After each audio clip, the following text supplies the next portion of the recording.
ilhaan cumar la soo doortay xubin ka tirsan aqalka Koongareeska Mareykanka ayaa durba ka farxisay Soomaalida iyo dhammaan muslimiinta ku nool dalka Mareykanka. Waatan ilhaan oo faahfaahinaysa tallaabadii ugu horeysay durba ku dhaqaaqday iyo ficilada ay kaga farxinaysa muslimiinta dalkaasi Mareykanka. arintaasaytii waa arin aad iyo aad u muhiim ah waddankaanaysan u ognahay sharciyadiisa wuxuu ogolaadaa in la tixgeliyo dadka diintooda oo loo ogolaado in qof kasta diintii uu qabo in lagu xushmeeyo. marka aniga qof muslimaan ahay oo xijaab xirato sharcigaanaytii waa muhiim in uu ii ogolaado si aan xijaabkayga u xirto oo aan shaqadeydana aan u qabto. dad badan sharcigaanaytii taageeray waxay og yihiin in xuquuqda bini'aadanimada iyo dadka la doortay ay ku jirto.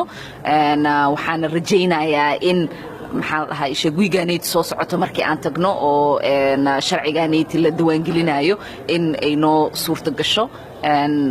markii aan la i doortay waxaan ogaanay in sharci uu jiray oo aniga igu adkayn doono in qamaarkayga aan wato.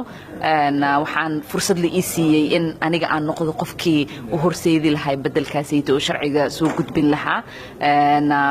marka dad badan way nagu taageereen oo aaday ugu faraxsan yihiin. waxaan rajaynayaa in muslimiinta gadaasheeda laga dooran doono ay u fududayn doonto dadka kaleeto oo diin leh oo ay ku qasbayso in madaxooda ay daboolaan in dadkaasaytina ay u fududaanayso in markii la doorto